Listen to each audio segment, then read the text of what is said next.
Hi, I'm Catherine Story, and one question I just was asked by several independent designers, not just starting up, well maybe one of them is starting up, but a couple of them have been around for several years, and they're asking me about trade shows. I have done a lot of trade shows in the history of my brand, and you know, there's so many different things about trade shows. First of all, as a designer, you have to be seen. You have to find out how to be in front of the people that you are selling to. So you do need to find the people that you would want to be buying your collection. And it's not only private clients, obviously, or retail clients. It's also ultimately you want to be, if you don't want to have your own boutique, you want to be in somebody else's boutique. And I was thinking about, okay, well, what independent boutiques do we have now? Oh my gosh, you know, it used to be Barney's, you know, there used to be so many independent boutiques that really supported and had a multi-designer, you know, brands in their boutique. And now, as we can see, a lot of it's just freestanding designer boutiques. So, you know, that's a problem in itself, because that list is smaller than obviously it was. So you think about a boutique like Maxfield's in LA. In Miami, you can think about the Webster, even Faena Bazaar, which is the one I'm in. You know, so you want to get in front of those buyers. So if you identify what your brand, think about your brand and identify, if you were on, somebody told me this once, and I remember walking through Barney's and thinking about this question. If you were hanging in Barney's, who would you be hanging next to? Which brands would you be similar to that the same customer would be interested in? And it's a really amazing way to start looking at your brand. Like, does my brand fit in here? Does my brand fit in this boutique? Does my brand fit for this client? And I really am, being an independent designer for this long, I know that you can't change yourself. Don't change yourself. Like, make sure you are staying true to your brand, because don't try to be like somebody else, but just observe, like, well, if I was following, if there was another brand similar to me, could I look at their history and study their history and see how they have become so successful? So going back to what shows, you know, wholesale shows you should sell in. You know, it's every show I've done, I've always broken even. So I'm not looking at really doing shows right now, because I did them for so many years, and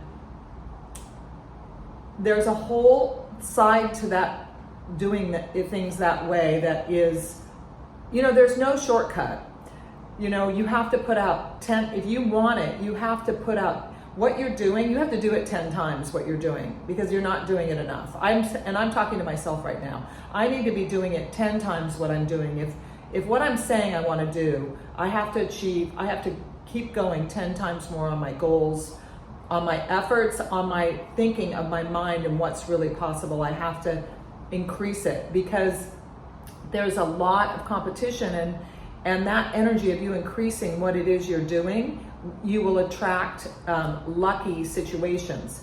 So back to, should you do a show or not? So what I would say is, if you have your brand identity and you know which stores may want, like, just dream the biggest dream and say, like, okay, I want to be in Maxfield's in LA.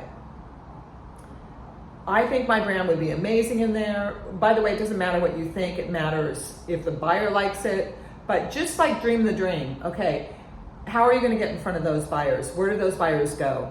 What shows, if at this point those buyers are really like next level, right? But you can still be thinking about it, because thinking about it, you will attract and you will start to see things you didn't see before. So what show would a Maxfield buyer go to? They probably won't go to the swim show. There's no reason for them to go to the swim show in Miami. But I can tell you, I've done the swim show 3 times. because I was doing swimwear and I do resort wear. And interesting story, I still brought in my furs and leathers, which if I looked at it, obviously it's gonna be like slim pickings if somebody's gonna buy a fur vest at a swim show. Out of maybe the 6 to 8 stores I got during that show, 2 of them bought my leather pieces and my fur pieces and my more outrageous pieces. So my point is that you can still, you don't have to be 100% the show, but you need to be thinking, are the buyers there? They might walk in and love what you're doing, but if you're there to get retail store buyers, are they shopping that store? So do your due diligence and go to the show. You can find any of them online. And like I did DNA in New York, great show. I mean, I would say do a New York show over an LA show 100 times over. All the buyers are going to New York. They're probably, LA is just gonna be local. The serious boutique owners are going to New York. I've done Paris shows.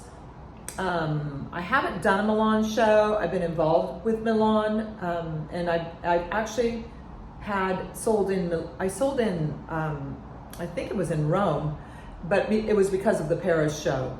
So if you are more flamboyant, sort of independent designer, I think a European show, the European are way more open to creatives and they are more excited about it, where it feels like in the US, we just are nervous about, we're more about business. Is that brand gonna pay me back? Pay me and pay me more.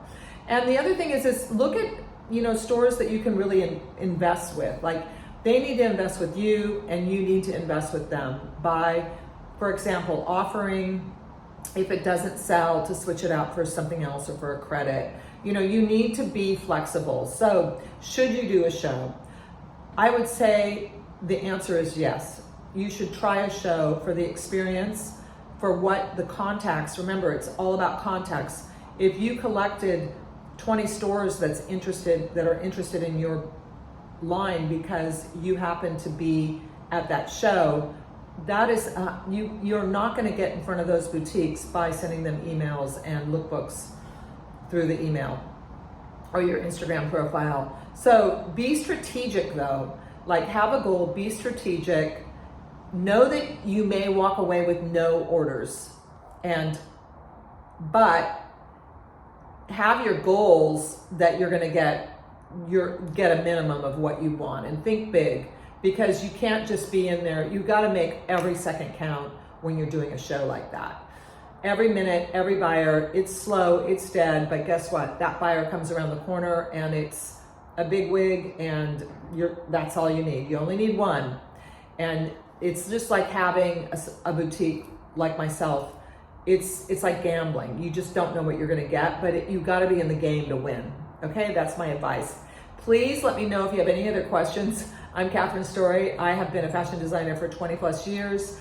I'm just trying to share my info and my mistakes and my input about my experience doing these things. And it doesn't mean it's going to be your experience, but maybe you can get some value from the mistakes and the ups and downs that I've had. Thanks so much for watching. Like and subscribe for more.